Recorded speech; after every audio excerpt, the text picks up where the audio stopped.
Hello, ladies and gentlemen.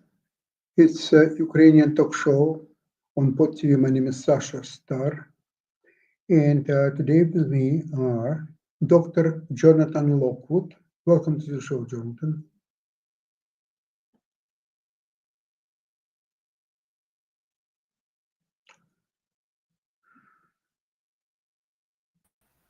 Well, here I am. Hello, Sasha. Okay, Glad to be here as good. always. Especially glad to be here, especially on this occasion. Thank you, Jonathan. And also we have Ivan Kucherenko from Kiev, Ukraine. Welcome to the show, Ivan. Hi? Yeah, there he is.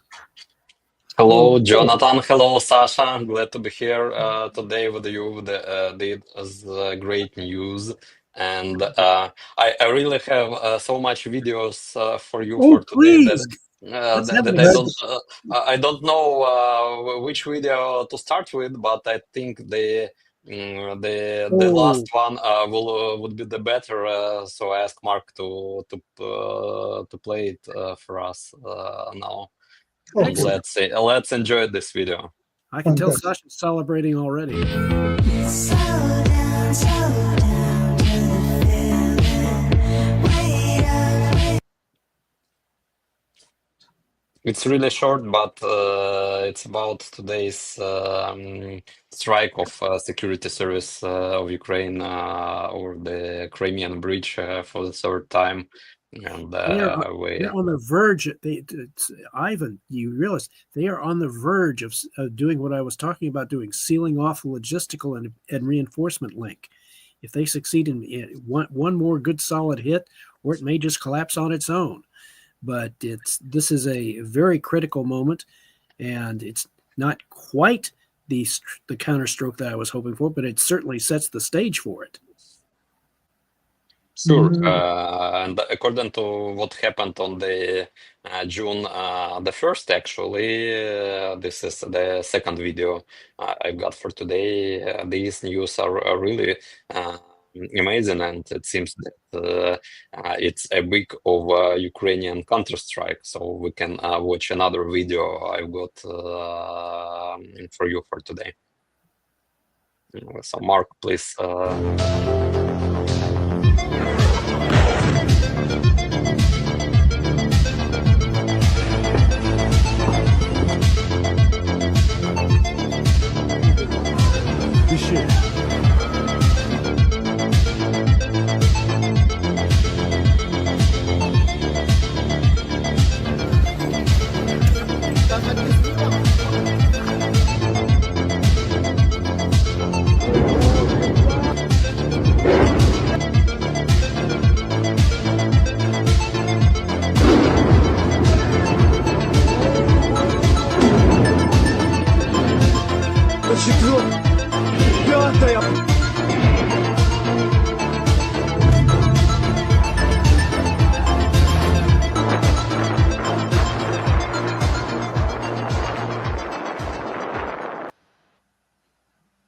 Well, it's a great act of revenge, actually, and we've seen what those strategic bombers they are a part of Russian nuclear triad, and but Russia used those strategic bombers actually to strike without any revenge, without any punishment to strike.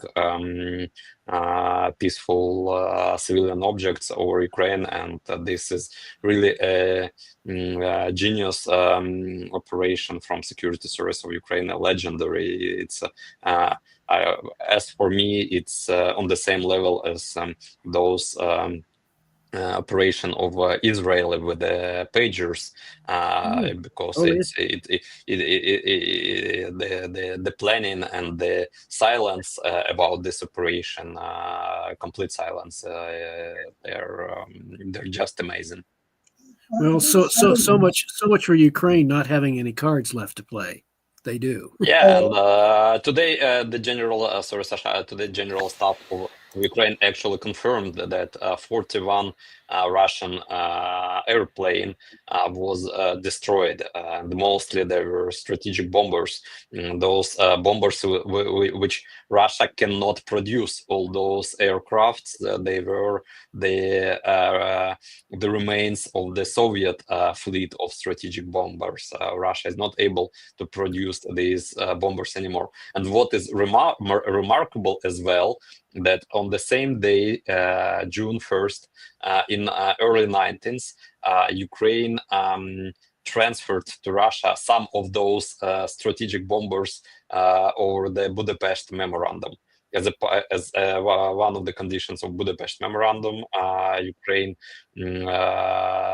transferred our fleet of strategic bombers, of those Tu-22 and Tu-95, to Russia, and later Russia used them to bomb Ukraine, and now Ukraine actually took them back. Well, since you won't let us keep them, we'll just destroy them. Thank you. You know what, I think Ukraine had to emphasize that all these bombers, they became outdated. They cannot be used. They're morally already so much defective. So Russia now has opportunity to build new fleet. It's going to happen maybe in the future, in about 200 years from now. Yeah. Because right now, In which case, that will have been superseded by much better technology, and the Ukraine will have become a major military power by the time they get around to actually replacing those bombers, if they ever get around to it. Yeah, it could be that Ukraine will be in a position to sell some bombers to Russia for a right price. But I'd like to ask you about silence. So where are the big mouths of Mr. Putin, Mr. Trump? What are they saying these days? I can't Right now, they're busy being astonished. They're busy being they are now you know what happens. This is what happens when you see strategic surprise being inflicted on two other major participants. Yeah, neither President Trump nor President Putin can believe what just happened, and they're having trouble processing it. And so this may be what the European allies are hoping, that this will be the final shove, that the final destruction of President Trump's idea that he can make a deal with Russia, or that Ukraine is powerless to affect their own destiny. Both ideas now have been proven false. And so now it is going to be a very interesting exercise. President Trump's advisors would be well advised to quietly shift their support to Ukraine and make it known to them, the European allies, that they stand with Ukraine, and that since Russia has shown no good faith whatsoever in pursuing any kind of a ceasefire, but they're just simply stalling for time, or as President Trump puts it, tapping him along, trying to pretend to be interested, that this is the first stage of the decisive counterstroke that I've been advocating, that now that the Russians have clearly reached their culminating point of their offensive, they are no longer really capable of sustaining significant offensive action. And this latest action of the destruction of a third of their strategic bomber fleet, I mean, that's going to set them back quite a bit, because that's what they had been using.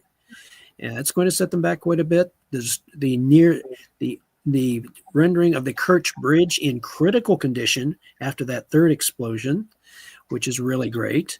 That combination of actions is going to severely affect that. The effect of that is going to be shown in the coming days and weeks, as the force of the Russian offensive is severely delayed.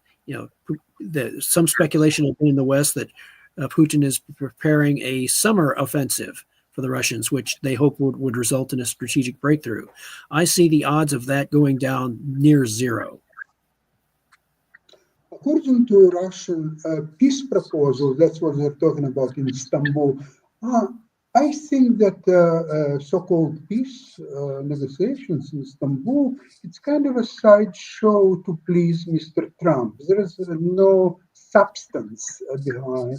I looked at the latest Russian peace proposal, It comes almost as a capitulation for Ukraine. And why would countries that destroyed a third of strategic bombers of Russia would Why agree should to we surrender? this? Why should we surrender to you? You can't even protect your own bombers. You're losing power. Yeah, and if I were Zelensky, I would ask Putin, "Oh, so you suggested the capitulation? Could you show me where to sign? Because it's too small letters. I cannot find it." Do you have any planes left Yeah, to or fly to the meeting? or Shall we even more. shall we destroy another? Shall we destroy another third of your bomber fleet? Maybe that will change your mind. Now, I will tell you my personal impressions by talking to a lot of people in Poland, in Latvia, and in Czech Republic, in Prague. I must tell you only one thing: Prague is so beautiful. It Oh is my! a city. It's a God's city, really. I cannot compare it to anything in the world, whatever I've seen. And I've seen a lot. Now, Even the even Kiev. Kiev, Kiev is unparalleled. Okay, well, okay, it's got a close rival in Kiev. I want to tell you something about people that I've talked to in three countries. They're very, very different attitudes. Let's start with Latvia. I loved Riga, the old city is absolutely astonishing. In Latvia, first of all, there are a lot of Russians or people from Russia, and the Russian language is dominating in Riga. In any place where you go, in the hotel, restaurant, airport, just anywhere, all of them speak Russian, and it's a really dominant language. That okay for me? It's convenience, but it just shows me that the Putin's policy of concept of Russian Empire is not exactly dead because there are so many people talk Russia, and if so many people are, I would say, apolitical. Although you see in Riga a lot of Ukrainian flags in schools and almost everywhere, but people themselves are quite apolitical. In similar situation is in Prague. In Prague, people, I would say, they're very practical in a way. Their saying is nobody needs this war, and the war has to be stopped one way or another. And they've got probably around 200,000 Ukrainians that stayed in Czech Republic. I would say by now the Czech people are quite resentful of the Ukrainians. They're different, their attitudes are different, and so on. So this is neither here nor there, I would say. Although Prague, in reality, helps Ukraine really a lot. I must say that in any case. So is Latvia. They remember 1938. Yeah, they do. They do remember 1968 too. Yes. Actually, our hotel is right on that beautiful plaza. It's not plaza. It's a square. It's a giant square right in the middle of Prague, where Russian tanks rolled in 1968. Absolutely different situations in Poland. In Poland, people absolutely protective of Ukrainians. They already got probably over 3 million Ukrainians. They're helping them to settle, to get apartments, jobs, to study. A friend of mine, he has a factory. He employs about 200 people. He employs a lot of Ukrainians, and he said they are not sometimes are not as disciplined as Polish people, but they will always finish the job. They have some kind of inner responsibilities that, let's say, okay, you have some to say something to Paul to do something. So he'll do it instantly. Ukrainian will say, okay, I'll do it, but he will do it 15 Whenever. minutes later, half an hour later. But he will do it, Yeah. a very high quality job on time, so he'll do it anyway. And what's interesting is that in Poland, people have the same regime similar to Israel. They're taking a lot of men around 40 years old, sometimes a little bit younger or older, and they're going for 2 weeks, a month of exercises, of military exercises, and get ready to fight if the war will hit Poland. And people are taking it very seriously. They do believe that Russia won at one point. Well, Poles have different historical experience, mind you, from Latvians and Czechs. So Poland know what is being divided by Russia and observed by Russia. So it's very, very different attitude from Poles. And their military is in great shape and ready to fight anytime. And so this is my personal impressions, but that's by talking to people, even the family of my friend. So his daughter's husband, he's about 40. He's now serving for 2 weeks. He was taken to military exercises. So Poles are really getting for war, and they're taking it very, very seriously. If it's not if or when, it's they must be ready anytime. So this is a situation here in Europe. It's different in all three countries. Now, frankly, Latvia, all Baltic states, Latvia, Lithuania, and Estonia, they're so small. We're talking about, I don't know, 5-6 million people. And militarily, of course, they cannot resist Russia without help from NATO. And Germans now are bringing a lot of troops to Baltic states to shore up their defenses. However, Ivan, let's see another video that you prepared. Yeah, really nice video with General Christopher Kavode, and I think there we will hear a lot of interesting information, so we can just watch this video now. Okay.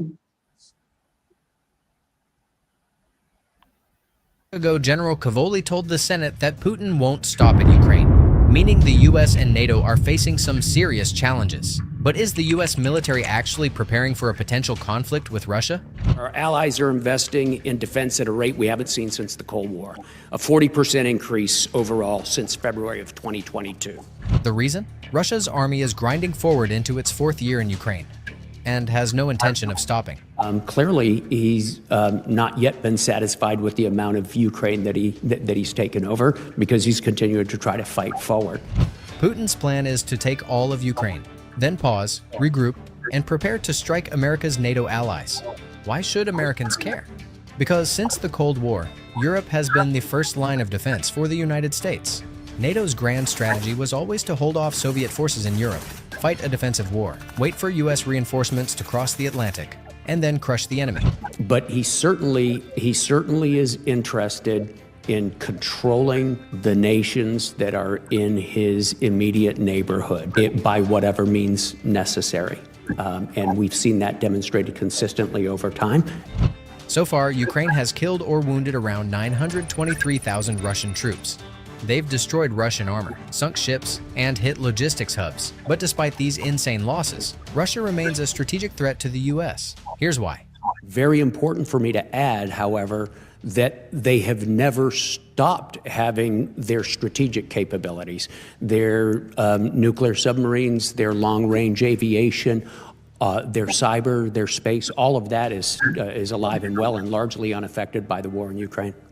According to the Federation of American Scientists, Russia holds 5,977 nuclear warheads. Of those, around 1,500 are deployed and ready to launch at a moment's notice. It's the largest nuclear arsenal on the planet, and even the US military doesn't outmatch them in this area. That provide the biggest threat to the United States. Yeah, their nuclear arsenal. What about their Right. cyber capabilities? I believe their nuclear arsenal poses a bigger threat. Russia's second biggest threat to the US and NATO, after nukes, is the sheer number of troops and gear it can throw into a fight. Conventionally, their strategic advantage continues to be mass that they can put in direct proximity to NATO forces that challenges us to respond in time across the spaces required. Let's break that down. Europe's NATO forces number about 1.5 million troops. The entire US military stands at around 1.3 million. To match that, Putin's trying to bulk up his infantry. And let's be real, the number you're about to hear probably isn't final. It'll only go up. And don't forget about China, sitting quietly with its 2 million strong standing army.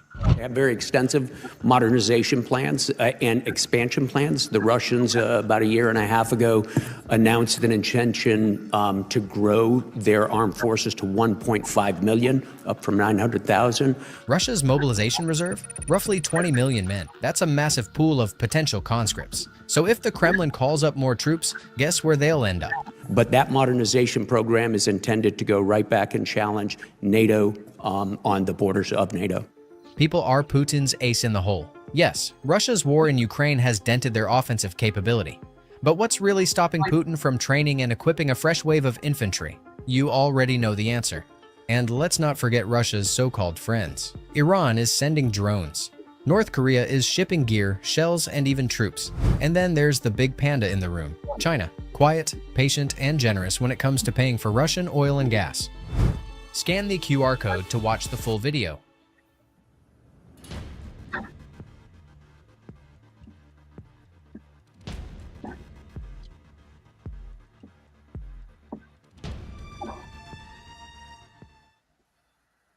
Excellent analysis. Yeah. Yeah, but it was made actually before the 1st of June, so the Russian long-range aviation capabilities now is a little bit dented. Yeah. Their margin has been cut somewhat. So we are still watching the big bananas. Tell us something, Mr. Putin, Mr. Trump. What do they think?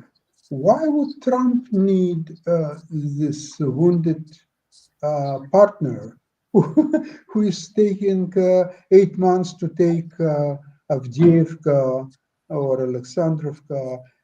He's, according to his plan, he has to take over Kramatorsk and some other cities to complete Donetsk region. He's incapable to do that, believe it or not. He has some troops. I don't know what's going on with his troops. Maybe they're a little motivated. Maybe he's not paying them on time. Or maybe it's a heroism of Ukrainian defenders. That's what's stopping him most likely. What do you think, Ivan? Sure. It's important to understand that it's mostly not about great support for Ukraine. It's about fight with Russia. Whether Trump seeks Putin as his ally, it's impossible actually to make Putin or to make Russia ally of United States, because Russia was always ideological enemy of the United States. Just watch any video on YouTube about what Russians think about Americans, about American president, about American foreign policy, and it's just a very wrong direction for American foreign policy to seek Russia as their future ally, especially future allies for a possible future war with China.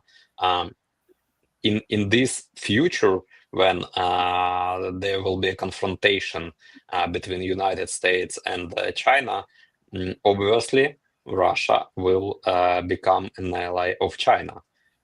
because Russia owes China so much. Actually, China is now saving Russia from saving Russian economy, saving Russian defense industry. Now, according to the Ukrainian intelligence, the majority of parts in Russian attack drones is of Chinese production. China is now, though China is not supplying Russia with the lethal weapons directly, but China is supplying Russia with numerous components for producing weapons. And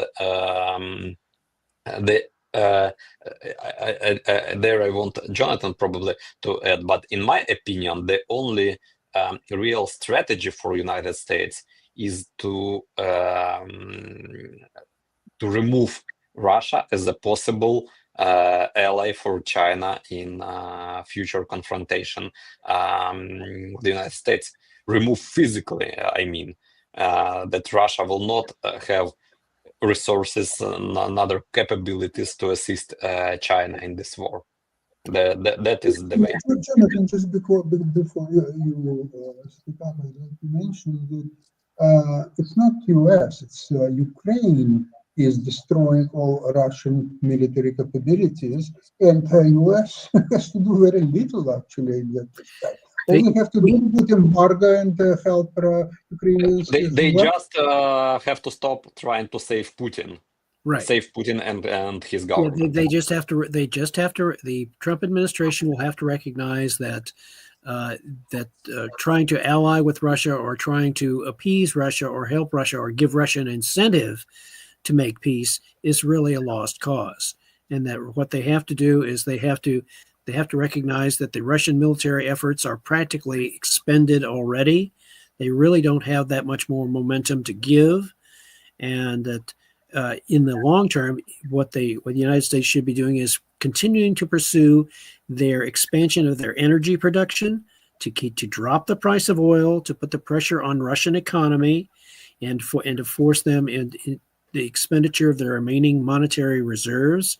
At the same time, as I've discussed previously, we need to pursue the Golden Dome, construction of the Golden Dome, but to pursue it in a more intelligent and directed way than just simply throwing a huge amount of money at the problem and supposedly building a whole bunch of satellites, which my experience in both war games and in the study of this strategy and in my own proposal would be counterproductive. We need to expand the Space Force fleet, which, by the way, the Russians themselves, back as early as 1990, had been talking about the desirability. I had mentioned the desirability on the part of the Russians for constructing their own Space Force fleet, with, as they said, with units and subunits capable of striking Earth installations from space.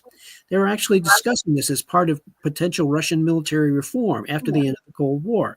The problem for Russia is they had neither the technology in space to produce reusable spacecraft in the way that Elon Musk has been producing them, nor do they have the economic wherewithal to construct a space fleet that would be credible.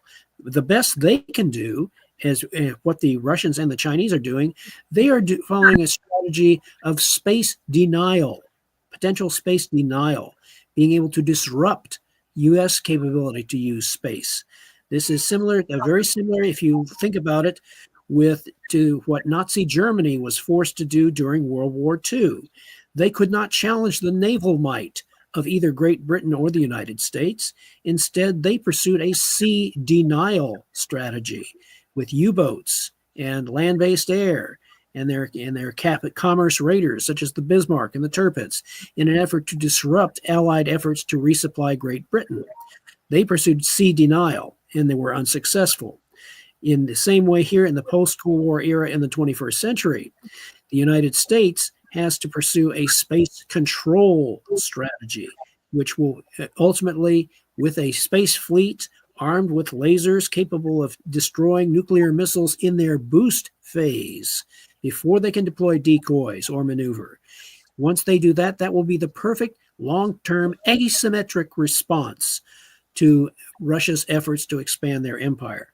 Once their nuclear arsenals have been nullified, rendered obsolete, then the United States and NATO have a massive strategic advantage, and Ukraine will become the bulwark, the eastern bulwark of European defense. Agree, Jonathan. It's very difficult to see how US could pursue your suggested strategy with the idea of making Putin a business partner. Right. They can't. Right now, right now, Sasha, the United States is contradicting itself. They're pursuing they are pursuing contradictory strategies. They're talking about building the Golden Dome, which in theory could nullify the nuclear arsenals of Russia, China, North Korea, Iran, if they ever get one. And on the one hand, you're talking about repudiating the concept of mutually assured destruction by pursuing a near impenetrable strategic defense against nuclear missiles. That's on the one hand. But on the other hand, at the same time, they're talking about building more nuclear weapons and modernizing our nuclear arsenals, as the Biden administration was talking about in their national security document, which talked about the necessity to be able to fight 3 nuclear armed adversaries at once. No, that's contradictory. You're following 2 contradictory strategies, and your budget reflects it. So they need to straighten out that contradiction. Decide to say, hey, if we're going to be serious about the Golden Dome, that means we need to stop spending money on more nuclear weapons or more modern nuclear weapons. Just concentrate on making sure that the ones we have work. And you concentrate on nullifying or neutralizing the nuclear arsenals of your adversaries. And by extension, you would be able to extend that protection over Ukraine. Yes, Ivan, I would assume that a lot of Ukrainian people, especially in Kyiv, they are very happy of what the Ukrainian army was able to do in the last few days. What do you feel? You talk to people, what do they think? Yeah, that's really brought us great satisfaction, especially those that bold operation deep inside Russia. Just fantastic operation, fantastic planning, and people on streets are smiling, and everyone is discussing this operation.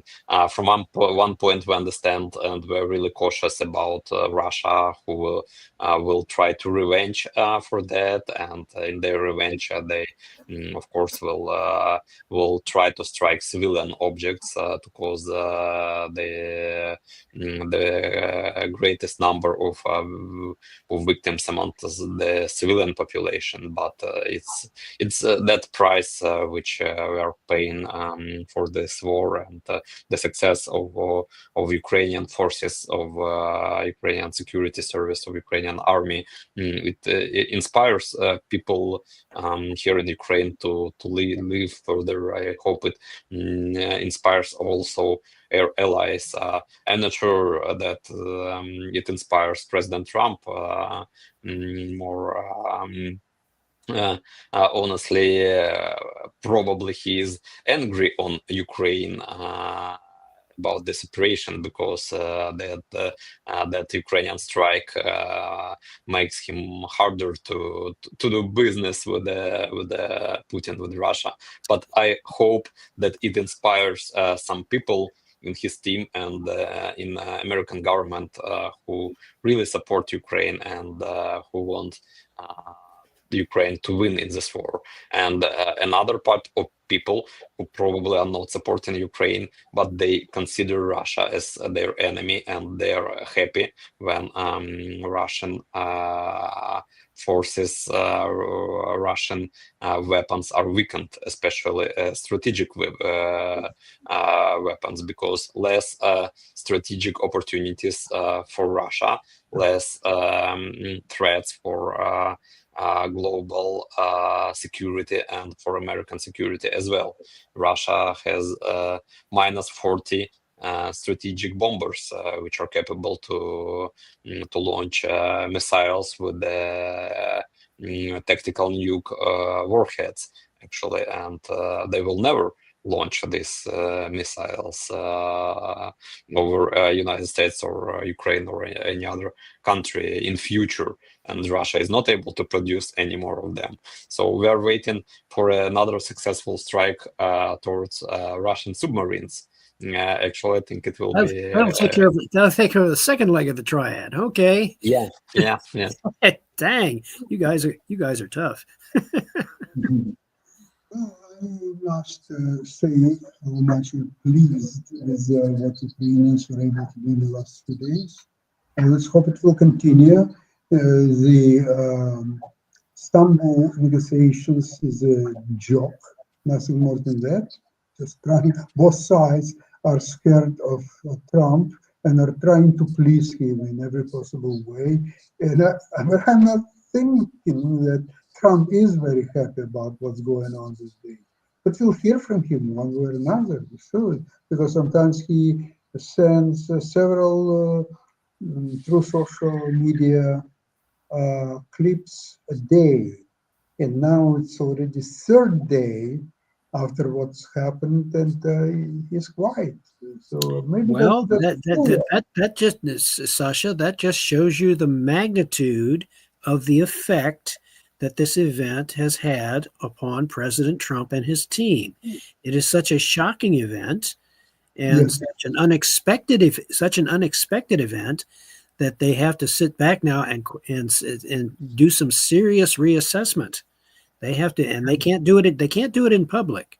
They have to have closed doors and seriously discuss and analyze this and the implications and reassess their position.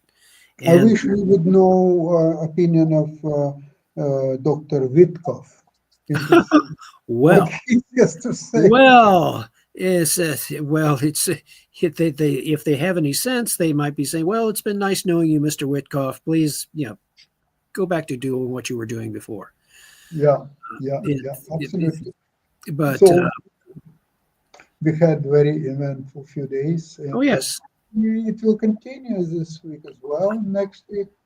And our next program will be back to usual situation. I'm planning after my upcoming trip to Barcelona. oh Barcelona, my goodness. Yeah, I have to visit our Spanish friends. And Oh, you stopped attempting to mobilize Europe against the Russians. Okay. Exactly. That's You- my. you- so you're in the decompression phase now. You're going to chill out in Barcelona, then come back, and you'll be tanned, fresh, energized, and ready for more operations and celebration of coming victories over the Russians. Yes. So in this case, I would like to have all our listeners and ourselves very pleasant week ahead of us, and we'll see you on Tuesday, usual place, usual time. And what I'd like to say, as I always do, Slava Ukraini, glory to you. Героям слава. God bless America. Yes. Thank you. Bye-bye. Thank you very much, everybody. Bye bye.